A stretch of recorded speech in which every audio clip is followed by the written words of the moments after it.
What is up, guys? I am here in the Amazon jungle in Brazil with none other than Dan Eastland of Dogwood Custom Knives. Dan, welcome to my Amazon show. You know, I am both flattered and impressed. A fabulous green room, by the way. Thank you. Today, guys, we are going to be talking about Scandi grinds. So I showed up to the Amazon with this brand new knife from Knafs called the Lulu. And I had questions for Dan because I'm learning about Scandi grinds, I'm learning about bushcraft, and Dan had lots of answers. So I guess my first question for you, Dan, is what do you do and why would you ever want a Scandi grind? I'm a custom knife maker. I'm owner, operator, and bottle washer at Dogwood Custom Knives. Scandi grinds traditionally were, especially in Scandinavian countries, where Scandi grind, the name comes from, it was a traditional woodworker's grind. It was a fine carving tool. It then got popular with the bushcraft community, mostly through Mora, because it was an inexpensive, really quality knife. And it has kind of become almost the symbol of bushcraft these days. I love it. So I showed up and I'm like, full flat ground Scandi grind. And Dan's like, watch this, it's gonna roll. And like, no joke, I start using it. And these are prototype Lulus. I start using it and sure enough, the edge rolled, it chipped, it did all sorts of things. So first of all, why does it do that, Dan? Because a Scandi grind being what a lot of people call a full flat grind, which means two perfectly flat grinds that come up and meet at a perfect edge. Yep. And that gives you a really keen, fine edge, but it makes it very delicate. Yeah. You have very little mass behind that edge, so it's prone, depending on the hardness of your steel, to either roll or chip out. So what's the cure? I mean, I showed up with this and I'm like, Dan, I have a problem. These are prototypes. What do I do? It's chipping out. I handed it to you, and what did you do with it? Technically, I ruined your Scandi grind by doing what I very selfishly started calling a dogwood Scandi, which is I put a micro bevel on it. And really, all of that is a micro bevel is a secondary bevel. You'll have your first bevel, and that's your primary, and then at some point the angle will change inward, and that becomes your secondary bevel. And when it's really tiny, people will call that a micro bevel. And what that does is it puts a little more mass behind the edge. It makes it more stable, so it'll stand up to things like black palm, harder woods, cutting cross grains. That's the thing I realized once I got out here. Dan puts this new edge on it with the micro bevel, and since then I've been scraping with it. I've been using it like crazy. 0 nicks, 0 chips in that blade. The other advantage to a micro bevel is technically to sharpen a Scandi grind, you are removing steel from the entire bevel. With a micro bevel, you're just removing a few thousandths from the edge. So since you're removing less steel, it's much quicker to bring an edge back. One of the pros to a Scandi grind is it's its own guide. To sharpen a Scandi grind, you lay the bevel on the stone, and if you lay the flat on the stone and roll forward, you'll feel it plane out. And you can either draw the knife this way, you can push it forward, or you can draw it back. To put that micro bevel, all you do is come up, you'll feel it plane out for that primary, and then you come up a few degrees, and you're gonna push it forward, and as you get to where the blade up sweeps towards the tip, you're gonna raise the butt end. And what you need to do is keep firm, even pressure. So as you're coming, bringing the edge up keeps that up sweep in contact with the stone. Love it. If you held it just perfectly flat, you'd run off and you'd never touch the tip. Yes. And all you're gonna do is work one side until it has a burr. And the easiest way to feel the burr is you go from spine to edge. And you'll feel a little roughness. Some people will check one spot and go, oh, hey, I got a burr. When you use a knife, you usually have a sweet spot that you really like. That spot will dull more than anywhere else on the knife. So I'll check here, I'll check here, and once you've got a burr all the way across, should have mentioned, when you're stroking across the stone, keep count. Because whatever you do to one side of your edge, you want to do to the other, because that keeps it centered. What's a good count? How many should I be counting? For something as fine an edge as this, 12, 20, check it.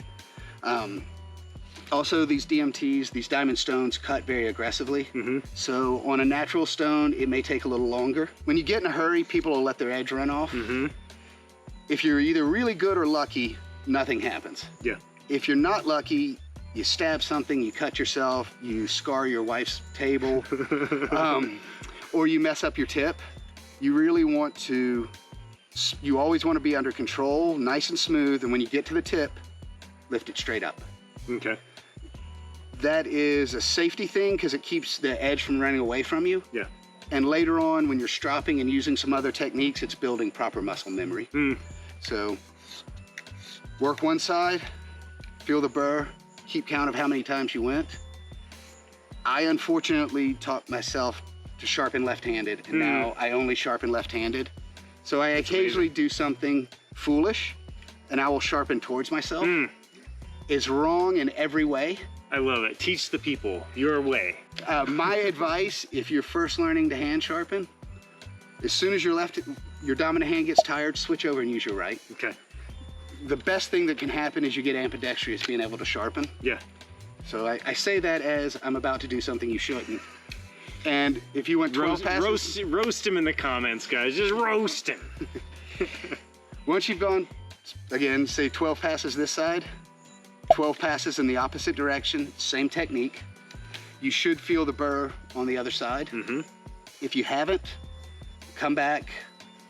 Well, if you haven't, keep track until the burr comes up, come back over to the other side, same number, and then you should feel a burr. Beauty. That's gonna set your edge, and then you'll just work through higher progression in grits, just like you would do sharpening. This happens to go up to 1200, and then the jungle ate the adhesive off my leather strap. But if I still had my leather strap, I would tell you, this is pine.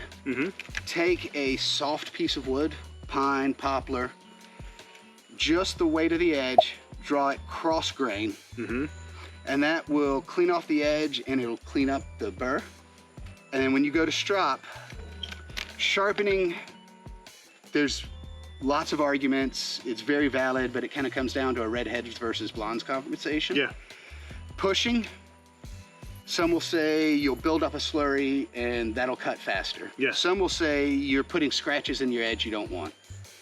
Push or pull, when it comes to sharpening, I've never been able to find a difference. Yeah. Strop, it absolutely makes a difference. When you strop, lead with the spine. Otherwise, you're gonna cut your leather. Right. So same angle that you used on the stones, you lay it down on your strop, and it's the same motion. And when you get to the tip, straight up. You see people in the movies, cartoons, especially, like they've got the barber strap. Oh yeah. And they're doing this motion. Yes. As soon as you come up to 90 degrees on your edge, you're rounding your edge off. So pulling it off is basically stopping. It prevents you from putting that rolling motion in that will then just undo all the work you just did. And whereas with sharpening, I'll work one side till I get a burr. When I strop, I'll go one side. If you've honed the edge with a nice fine stone, then a couple of passes each side should be all you need. And then again, you go to that soft piece of wood, you go cross grain. So like a piece of pine, like a 2x4 even. Like just literally what I have in my shop is some sections of 2x4 I've cut. And when one side gets all gnarled up, you just trim that side off, and you go back to it. I love it. These knives, this is the Knafs Lulu, it will ship with a micro bevel. So here's what I want to know from the people at home. I have made a spoon. Needs a little cleaning up. So well, these are early stages. Early stages. We want to know down in the comments who wins the bushcraft competition, the chalice or the spoon. Dan, where can people find you? You can find me at Dogwood Custom Knives. That's www.dogwoodcustomknives. I'm also on Knife Center, Cook Station Carries, Ridge Runner Blades. He makes a dang good knife. Beautiful work. and he's a guy that knows his stuff. He also has a podcast. It is The Knife Perspective. It originally started as another knife maker and I had some metallurgy questions. Yep. So we bought a couple of drinks for a metallurgist, and it kind of dawned on us that, hey, other people might want to know this stuff. Love it.